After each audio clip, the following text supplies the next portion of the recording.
खान्छ अनि भोक लाग्छ अनि खानु पर्यो नि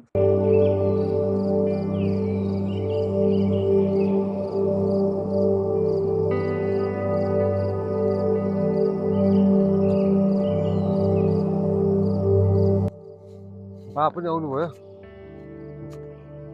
आजको मसरुम हन्टिङ कस्तो हुन्छ मलाई लाग्छ हामी चाहिँ खासै त्यो दुध आउने च्याउ खाने इन्ट्रेस्टेड हो है त मनोज दुध आउने च्याउ या अरू च्याउ के भेट्छ त्यो त ठिकै छ जोस् दुध आउने च्याउ खाने भन्ने हाम्रो टार्गेट हो let's see what will happen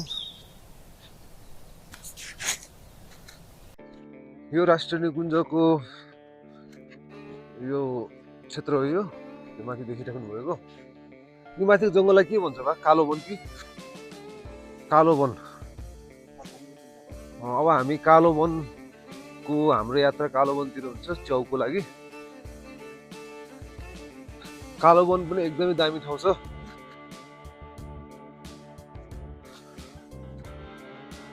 यहाँ हाइकिङ अनि क्याम्पिङ क्याम्प फायरको लागि एकदम बेस्ट ठाउँ यो विशेष गरेर पाण्डा पाइन्छ हामी देख्न सक्नुहुन्छ तपाईँहरू पाण्डाको फोटो ट्यागै राखिरहेको छ तपाईँले पाण्डा देख्नुभएको छ ए बा रातो पाण्डा हो बा यहाँ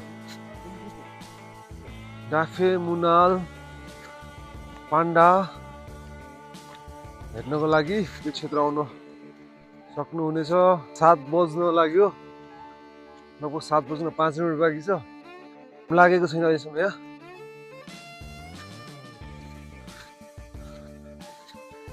हामी कालो वनतिरको हाम्रो यात्रा सुरु हुन्छ यो भन्दा माथि सबै कालो वन हेर्नु भयो कालो वन ल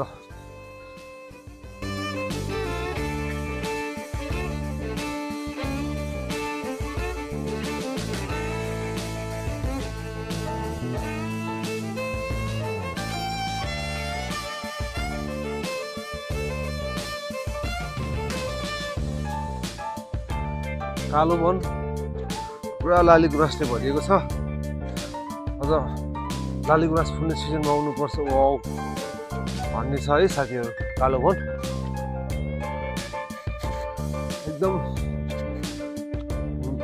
एकदम साइलेन्स हाइकिङ चाहनुहुन्छ भने यो कालो वन हाइकको लागि एकदम दामी छ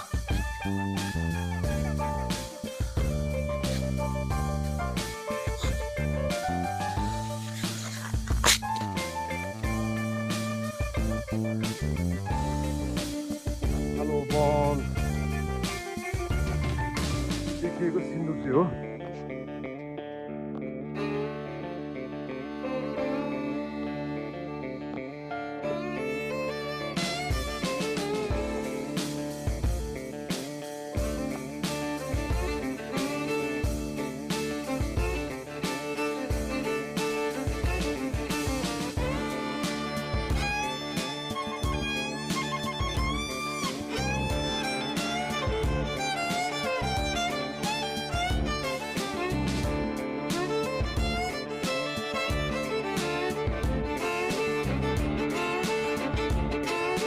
सही छ है मनोज एकदम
के को बोट हो भाइ यो सुनपाती हो यो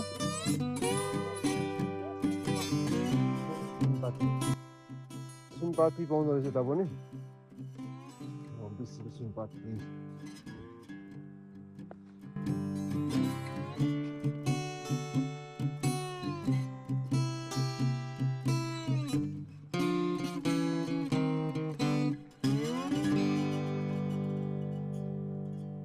साँच्चीकै वन त कालो छ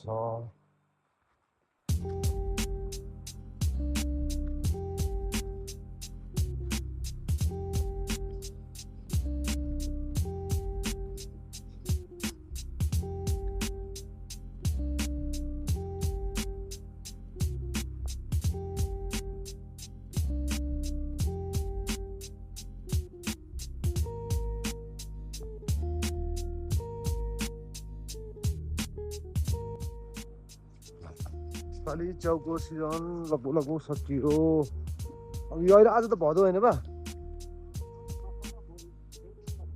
ए भोलि भदौ अनि हामी भदौमा अब आएर च्याउ भेट्नु गाह्रो हुन्छ लेकमा च्याउ पाउने असारबाट पाइन्छ नि बा च्याउ असारमा एकदमै च्याउ पाइन्छ अब अहिले हामी सिजन अफमा आयो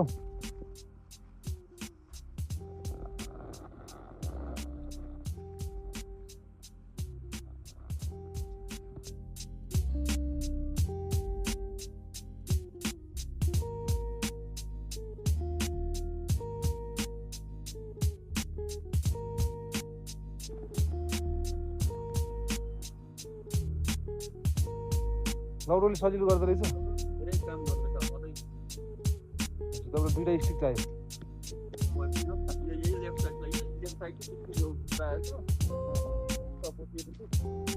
है अब साथी यस्तो रफ बाटो आएको छ लेकमा कालो वन यस्तो अप्ठ्यारो बाटो त्यही हो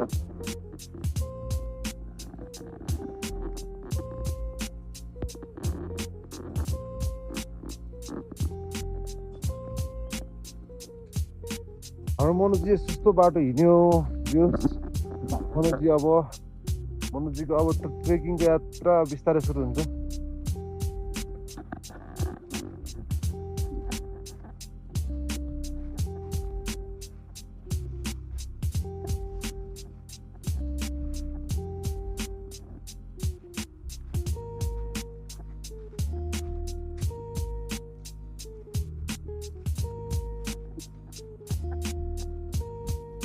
च्याउहरू अहिले कुहिसकेको अवस्था हो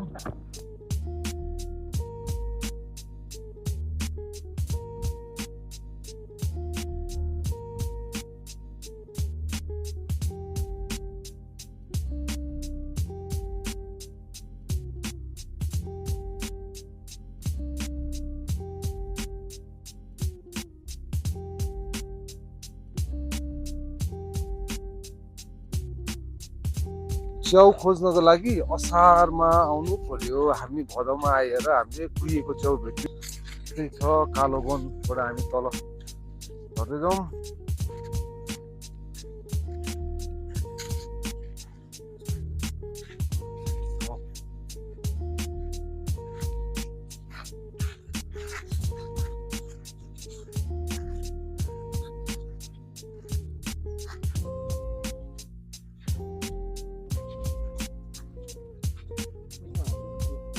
यो बा यो च्याउ देखेको जस्तो छ बाले भनेपछि त हो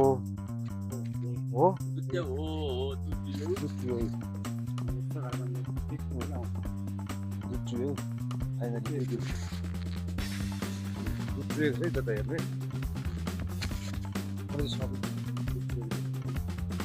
सिधै दुध छ है दुध च्याउमा खानु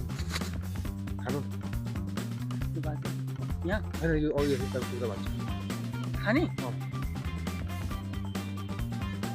मेरो दुध च्याउ है खाउँ न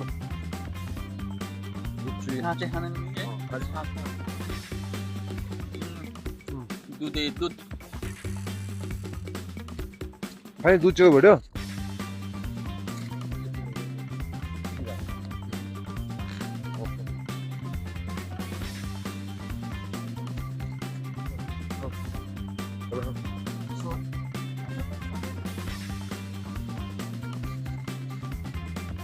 दुधै सर कस्तो मजाले दुध दिने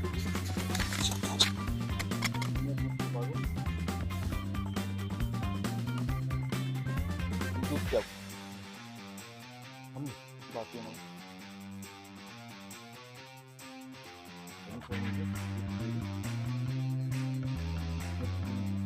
बाबुले खानु न दुध च्याउ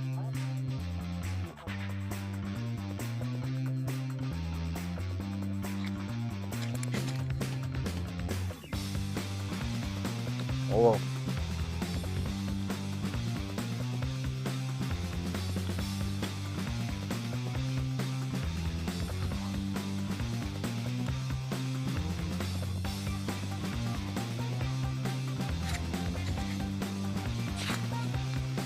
당연히 좋죠, 그래?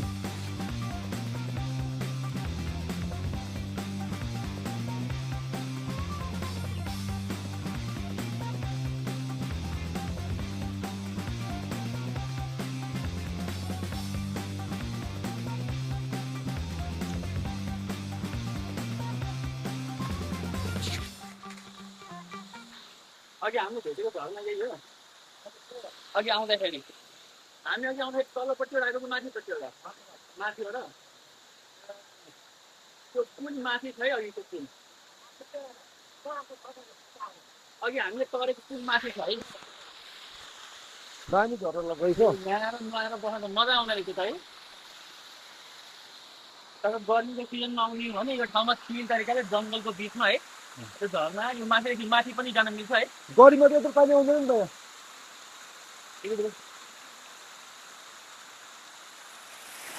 के थाहा छ तपाईँ मकै जस्तो हो कस्तो हो भने हो त म फेरि गाडी यो खाना मिल्ने चिज हो र यो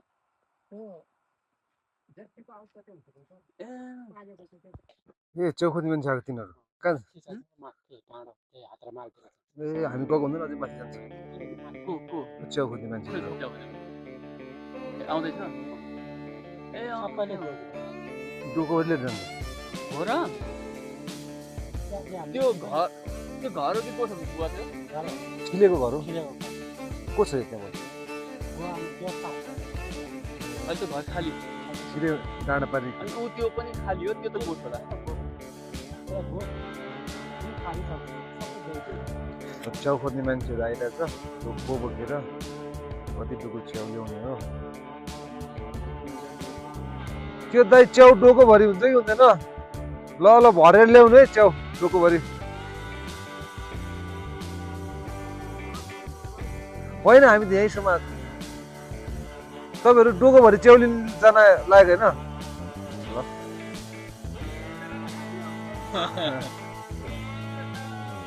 त्यो मार्देवा छ नि मार्देवा एउटा खाने एउटा नखाने हुन्छ त्यो अर्को नखाने पाउँछ माथि त्यो चाहिँ खायो भने माछा अरे होइन म र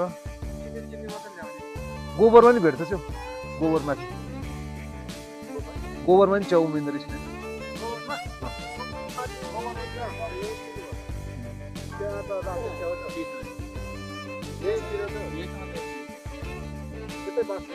यही नै हिजो बसेको अब अनि हामी च्याउ खोजेर आएको दुध च्याउ खायो तपाईँ त भेट अब हामी यहाँबाट निक्लिनु लागेको ममले बाले हामीलाई मिठो खानाहरू खुवाउनु भयो धेरै मजा आयो अब हामी यहाँबाट निस्केर लामी डाँडा त्यहाँबाट बाँसखोरको भन्ने ठाउँ घुम्छौँ होला हिजोको बसा एकदम दामी भयो हिजोको खानाहरू सबै मिठो थियो अनि ममले चाहिँ हामीलाई हिँड्न अप्ठ्यारो हुन्छ भनेर मेरो साथीलाई एउटा स्टिक लिएर जानु ओह्रालोमा सजिलो हुन्छ चिप्लिँदैन भनेर दिनुभएको छ जोस् एकदम केयर गर्नुभयो यहाँनिर हामीलाई ल साथी हो अब हामी यहाँबाट निस्किन्छौँ अब हामी अब यहाँबाट मैदानबाट निस्केर तल जान्छौँ र अब हामी अर्को नेक्स्ट ठाउँको पनि तपाईँहरूलाई यस्तो नजरा यसो देखाउँछौँ यो चाहिँ हेर्नु है निकै लामो छ यो दामी पनि छ यो 7 हात छैन मम्मी लामो 7 हातभन्दा बेसी लामो छ यो, देख्न सक्नुहुनेछ। अनि यो 3 फिट 3.5 फिट छ यसको चौडाइ। तपाईँलाई यो चाहियो भने अनि सम्पर्क गर्नु होला, म तपाईँहरूको लागि यो निकालिदिने व्यवस्था गर्छु। यो चाहिँ फल सिलिङ हुन्छ नि, जस्ता मुनि राख्नुभयो भने तातिँदैन। जस्तो जस्ता मुनि प्लाई राख्छ त्यो प्लाईमा चाहिँ किन तातिन्छ भन्दाखेरि त्यसमा हावा छिर्दैन, हावा पास हुँदैन। जस्ता मुनि यो राख्नुभयो भने चाहिँ यसले हावा पास गर्छ र अनि जस्ता तातिन पाउँदैन, अनि जाडोमा नि चिसो हुँदैन। अनि यसको टिक्ने समय भनेको 10-12 वर्ष मजासँग टिक्छ होइन। त्यसो भएर एकदम दामी छ छाना मुनि हामी राख्नको लागि, या कहीँ बारबेर गर्नको लागि होइन। अब फेरि हामीलाई सुहाइसक्यो। अब साथीलाई ममले लौरो दिनुभएको छ, ओह्रालोमा हिँड्दा एकदमै सजिलो हुन्छ भने ममलाई लासो तासिदेले राम्रोसँग बस्नु होला है। फेरि आउँछु अर्कोचोटि है, ल लास राम्रोसँग बस्नु है। अब अर्कोचोटि आउँदा अर्को महिना कि कहिले हुन्छ अब के थाहा। अस्ति नै आएको त 1 वर्षपछि आयो यसपालि। तर यसपालिको मजा हो नि त मनोज, मनोजी हिँड्दै आइयो। बाइकमा आउँदैन धेरै मजा छ नि हिँड्दै आउनु छुट्टै मजा छ होइन। बाइकमा धेरैचोटि आयो म होइन। त्यसपछि यो लगभग 10 वर्ष पछाडिको हाइकिङ होला सायद यो। पहिला त हामी हिँड्दै आउँथ्यो, अब के भन्ने, अब बाइकको आयो नि त। अब अहिले त बाइकमा आउने टाइम भएर चाहिँ कतिचोटि आयो बाइकमा, त त्यस्तो मजा आउँदैन थियो। हिँड्दै आउँदा चाहिँ ओहो जोस् भरपुर मजा लियो होइन मलाई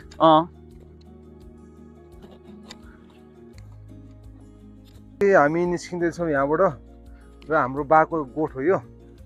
बालाई खोइ बोलाएको सुन्नु भएन। बा गाईको दुध दुहुँदै होला, दुहुने बेला बोल्न नमिल्ने।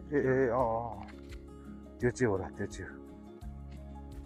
फाइनली अब हामी निस्किँदैछौँ मैदानबाट होइन मनोजी। कस्तो भयो भन्नु त हिजोको ट्रिप गजब भयो। अनि नेक्स्ट टाइम चाहिँ त्यस्तो डाँडा पुग्नुपर्छ जस्तो आँट तलाएर। हिजोको हामी यहाँ पछाडि मजा आएको कुरा के हो स्पेसली हिजोको यात्राभरिमा सबै कुरा मजै छ। अब सबै कुरा सबै डिफ्रेन्ट छ। अब नयाँ एक्सपिरियन्स जिन्दगीमा कलेक्ट गर्ने भनेको यो एक्सपिरियन्स त हो नि। हाम्रो लाइफस्टाइलै छुट्टै छ नि हिजोको होइन। यहाँको लाइफस्टाइल र खानपिन एभ्रिथिङ होइन, सबै फरक छ। पानी फरक छ। अब त्यो रम्बाको साग खाइयो होइन। अब त्यो रम्बाको साग भने चाहिँ कस्तो भने त्यो जस्ट खानेकुरा मात्र होइन कि त्यो लोकल त्यो जडीबुटी के होइन। अब त्यस्तो चिजहरू खाइयो। अनि यहाँको अब डिसहरू खानकीहरू सबै फरक छ। निगालो खाइयो, निगालो के अरे निगार खाइयो प्योर होइन। मोमो खायो, फेरि मोमो खायो, आलुको मोमो। ढेँडो खायो, फेरि गाउँको ढेँडो खायो। गाईको अर्ग्यानिक घिउ राखेर, गाईको अर्ग्यानिक घिउ। च्याउ पनि फेरि अर्ग्यानिक हुन्छ। च्याउ दुधे च्याउ खाइयो, काँचै खान मिल्ने। माथि जङ्गलमा गएर खोजेर त्यो दुध आउने च्याउ खाइयो। अर्को च्याउ पनि खाथ्यो नि तरकारी खाएको च्याउ, सुकुटी च्याउ खाइयो। अब यी चिजहरू त अब यो बाटोको एक्सपिरियन्स, यो भ्यूहरूको एक्सपिरियन्स होइन। यही त जिन्दगीमा चाहिने। मजा आयो हिजो, सही मजा आयो। यो चिजहरू भनेको तपाईँको रेस्टुरेन्टमा गएर 5-10 हजार खर्च गरेर पनि पाइँदैन के। बस्न खान सुत्न गर्दाखेरि जोस् 4वटा जति बियरको पैसा गयो भनौँ। 4वटा बियर खाने पैसाले चाहिँ हामी घुमेर खाएर सुतेर होइन, कहाँ अर्को ठाउँ पुगेर होइन, सबै अर्ग्यानिक भन्छ। हाम्रो त बडी त अलिक हिल त भयो होला, हाम्रो बडीलाई पनि अचम्म भयो नि त होइन। किनकि अब हाम्रो त सबै तरकारी सबै कुरो केमिकल खाएको हो नि त। यहाँ त आलु पनि यहीँकै हो, च्याउ यहीँ उम्रेको, एभ्रिथिङ दामी भयो।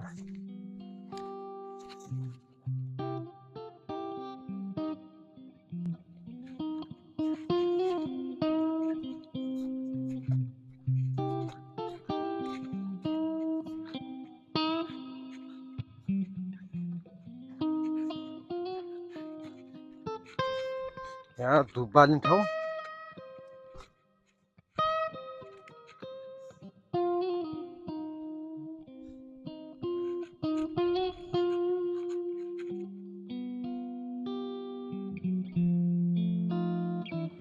म चाहिँ ढोडो खान्छु साथीलाई चाहिँ भात छ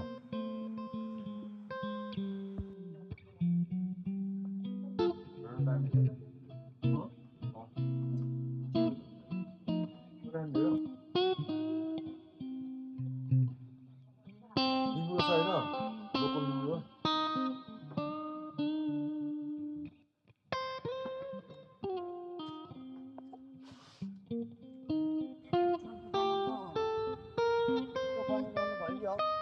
बनायो नि दाइ तपाईँ कहाँबाट कहाँ हराएको